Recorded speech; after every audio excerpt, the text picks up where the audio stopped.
Hello guys, तो कैसे हैं आप सब? आई होप बढ़िया होंगे एंड हेल्दी होंगे इस कोरोना पैंडेमिक में। आज की वीडियो हम बात करने वाले हैं क्वेश्चन आंसर, यानी कि हम आज बात करेंगे इन द किंगडम ऑफ फूल्स के क्वेश्चन आंसर की। लास्ट वीडियो में इसकी समरी डिस्कस करी थी, अब आज हम इसके क्वेश्चन आंसर भी डिस्कस कर लेते हैं। तो वीडियो के अंत तक बने रहना इस क्वेश्चन आंसर को पूरे प्रॉपर तरीके से समझने के लिए, क्योंकि आपको यहाँ पर हर एक क्वेश्चन का आंसर मिलेगा। जो भी आपके टेक्स्ट बुक में क्वेश्चन है, सारे क्वेश्चन के आंसर आपको यहाँ देखने को मिलेंगे और इसके आपको एक्सप्लेनेशन भी यही मिलने वाली है। तो भाई वीडियो को लास्ट तक देखते रहना प्रॉपर तरीके से समझने के लिए, क्योंकि एग्जाम के अंदर आपको अपने वर्ड्स में लिखना पड़ता है।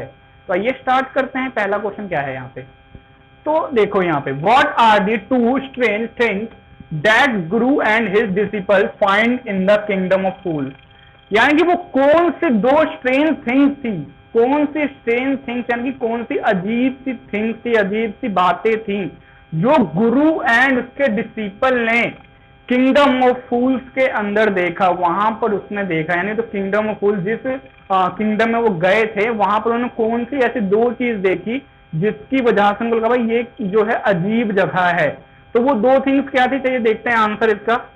The two things that the guru and his disciple found in the kingdom of fools were that the whole kingdom was asleep during the day and carry out their work at night। देखो पहले thing क्या थी भाई, गुरु और disciple ने देखा कि वहां पर जो लोग थे वो दिन में सोते थे, जितने भी वहां पे जितने भी लोग रहते थे सारे दिन में सोते थे और रात को अपना काम करते थे। तो यहाँ पर उनको ये पहली बात अजीब लगी। फिर दूसरी चीज क्या थी यहाँ पे भाई, देखो दूसरी बात क्या थी, whether it was a measure of rice और a bunch of banana everything cost the same in the kingdom 1 duddu, यानी कि 1 रुपी। अब दूसरी बात कौन सी थी भाई, दूसरी बात ये थी कि वहां पर आप कुछ भी खरीदो, एक बनाना से लेकर राइस तक कुछ भी खरीदो, सबकी कीमत एक थी, सबका प्राइस एक था, 1 डड्डू या 1 डूडू। और 1 डड्डू है क्या, पहली बात तो जैसे आप यहाँ पर 1 रुपी यूज करते हैं ना, जस्ट लाइक दैट कि भाई वो 1 डड्डू यूज करते थे, ठीक है, यानी कि रुपी डड्डू एक ही बात। Then second question, why does the disciple decide to stay in the kingdom of fool, is it a good idea. Second question हमारे पास आता है कि भाई डिसिपल ने क्यों डिसाइड किया कि वो उस किंगडम ऑफ फूल्स में रहेगा। पहला क्वेश्चन ये हो गया, मतलब पहला पार्ट इस क्वेश्चन का। अब सेकंड पार्ट क्या कह रहा है कि क्या ये गुड आइडिया था, क्या ये अच्छा विचार था या नहीं। चलिए देखते हैं। The disciple decided to stay in the kingdom of fools because he was delighted that everything cost a single डड्डू and everything was very cheap। अब क्या हुआ, डिसिपल ने डिसाइड किया कि भाई वो किंगडम ऑफ फूल्स के अंदर रहेगा। और किस लिए रहेगा, क्योंकि यहां पर हर चीज का जो प्राइस था वो 1 डड्डू यानी कि सिंगल डड्डू था, और यहां पर हर चीज एकदम चीप यानी कि सस्ता था। इसी वजह से उसने वहां पर रुकने का निर्णय लिया, डिसाइड किया। फिर all that he wanted was good and very cheap food, यानी कि उसको कुछ भी चाहिए था वो सब कुछ एकदम चीप यानी कि सस्ता था।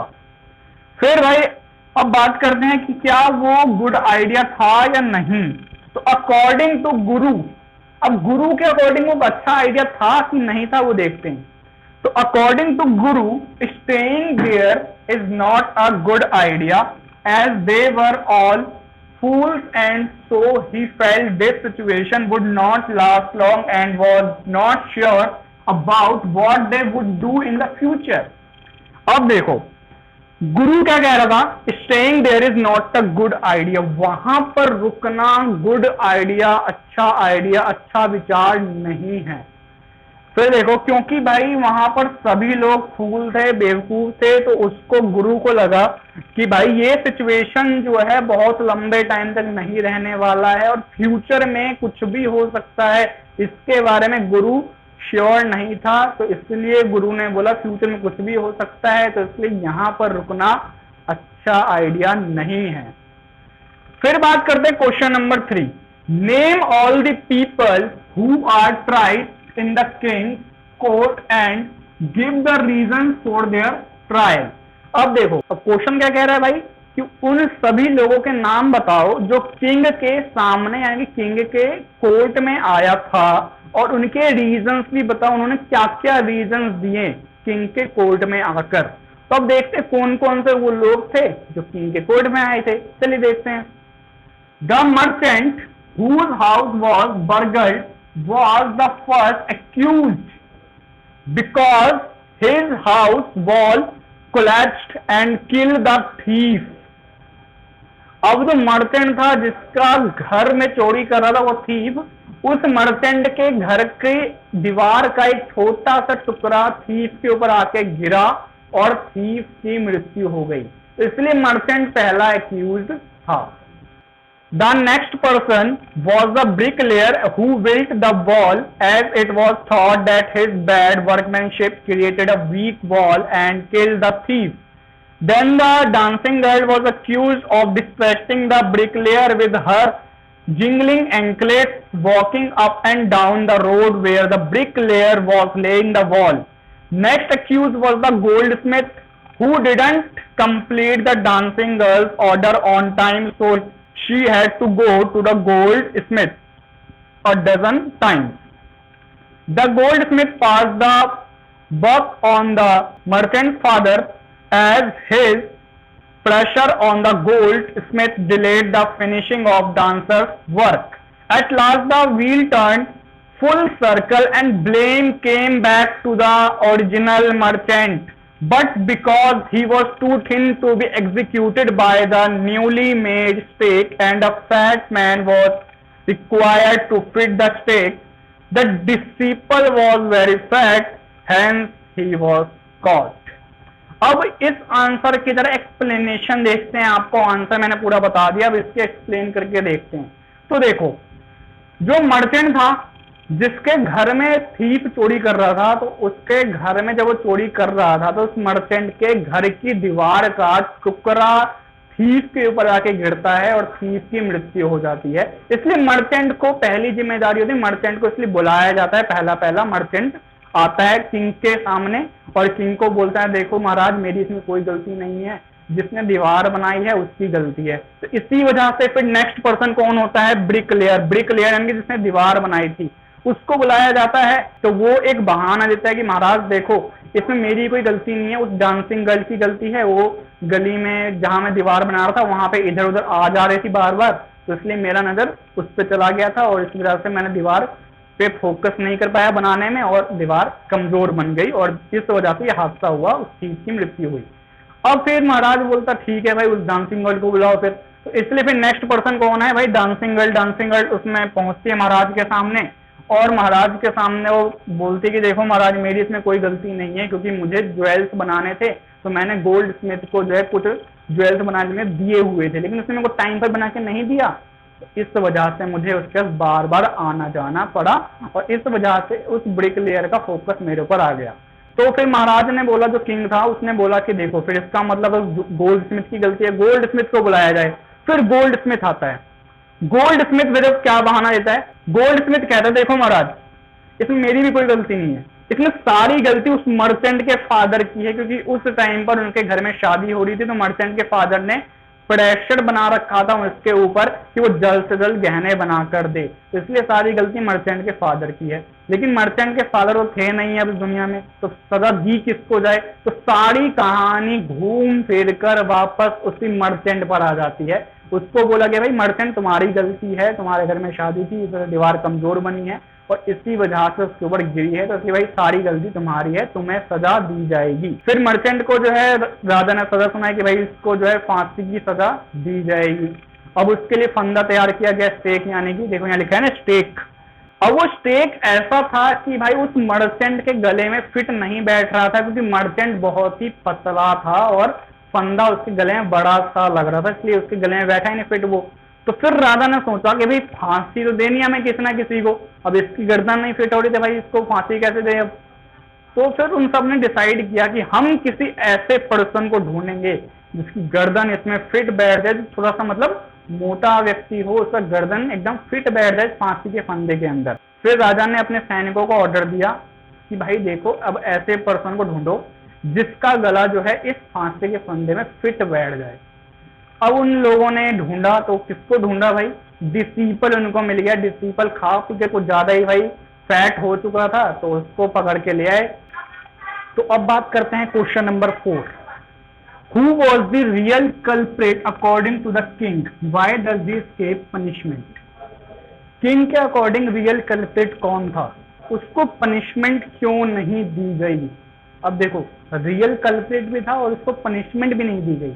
कौन था? आपने कहानी पढ़ चुके हैं तो आपको थोड़ा सा आइडिया होगा किसकी बात हो रही है यहाँ पर।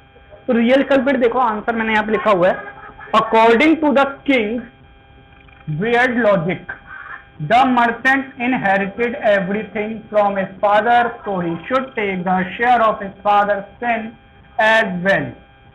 अब देखो, किंग का बड़ा ही अजीब सा लॉजिक था, बहुत ही बकवास बोल सकते हैं आप इसको, बहुत ही बकवास सा लॉजिक था। उसने बोला कि भाई देखो, क्योंकि मर्चेंट ने जो है अपने फादर से सब कुछ एक्वायर किया है, हर चीज जो प्रॉपर्टी वगैरह है सब कुछ उसने अपने फादर से एक्वायर किया है, तो मर्चेंट की जिम्मेदारी बनती है इसको अपने फादर की गलती की सजा भी मिलनी चाहिए, क्योंकि मर्चेंट के फादर तो है नहीं, तुमको सजा कैसे देंगे हम। इसलिए मर्चेंट के फादर की जो गलती थी उस गलती की सजा ये एक्वायर करेगा, मर्चेंट एक्वायर करेगा, इसलिए मर्चेंट को सजा मिलनी चाहिए। फिर देखो क्या हुआ, as the merchant was too thin to fit on the new execution stake, so he escaped execution. The king concluded that a man fat enough to fit the stake will serve the purpose. अब देखो क्या हुआ, merchant को भाई सजा दे तो दी गई कि भाई इसकी क्या सजा है वो उसको बता दिया गया, उसको फांसी दिया जाएगा। लेकिन जब उसको फांसी पे लेके गए ना, तो भाई वहां क्या देखा गया कि उसकी गर्दन जो है फिट ही नहीं हो रही फांसी के फंदे में, वो तो काफी पतला है। अब राजा ने फिर सोचा भाई किसको चढ़ाए फांसी पर, अब इसकी गर्दन में फिट बैठ नहीं रही, सजा तो हमें फिर भी देनी है किसी ना किसी को। तो राजा ने बोला किसी ऐसे पर्सन को ढूंढो जिसकी गर्दन फैट हो, यानी कि जो थोड़ा सा फैटी पर्सन हो, उसकी गर्दन एकदम फिट बैठ जाए इस फांसी के फंदे के अंदर। तब देखो क्या हुआ, तो इसीलिए इसी पर्पस की वजह से मर्चेंट को छोड़ दिया गया। मर्चेंट की गर्दन पतली थी इसलिए उसको छोड़ दिया और ऐसे पर्सन को ढूंढने में लग गए जिसकी गर्दन मोटी हो। फिर बात करते question number 5। What are the guru's words of wisdom when does the disciple remember them? गुरु के वो कौन से वर्ड थे बुद्धिमानी वाले, विजडम यानी कि बुद्धिमानी वाले कौन से वर्ड थे, और डिसिपल ने उन वर्ड को किस वक्त याद किया? आंसर देखते हैं इसका अब। तो देखो, The Guru's words of wisdom were that it was the city of fools. मैंने बोला आपको कि इसके कौन से वर्ड थे, तो देखो उसके यही वर्ड थे। गुरु के अकॉर्डिंग जिस सिटी में वो थे वो फूल्स की सिटी है, क्योंकि यहाँ सब कुछ अजीब तरीके से वर्क कर रहा है। यहाँ पर लोग दिन में सोते हैं, रात को काम करते हैं, हर चीज का प्राइस एक ही जैसा है, तो इसलिए गुरु को लगा ये बेवकूफों का राज्य है। तो इसीलिए गुरु ने एडवाइस किया, डिसिपल को एडवाइस दिया कि भाई सिटी को छोड़ दो, जल्द से जल्द हमको ये सिटी छोड़ देनी चाहिए, क्योंकि वो लोग नहीं जानते कि भाई आगे क्या हो जाए फ्यूचर के अंदर, कुछ भरोसा नहीं है यहाँ के लोगों का। तो इस वजह से गुरु ने ऐसा एडवाइस दिया। तो यही गुरु के वर्ड थे जो डिसिपल को याद आए। लेकिन कब याद आए तो वो देखते हैं। The disciple remembered this when he was going to be executed. Disciple को ये वर्ड तब याद आए जब उसको सजा दे रहे थे राजा और उसके मंत्री, यानी कि उसको फांसी पर चढ़ा रहे थे। फिर बात करते हैं question number 6।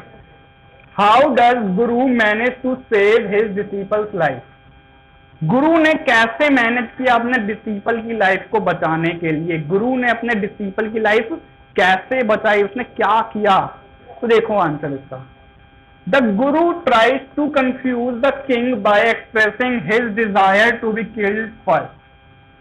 Then, to further confuse the king, he tells the story of becoming the king in the next incarnation.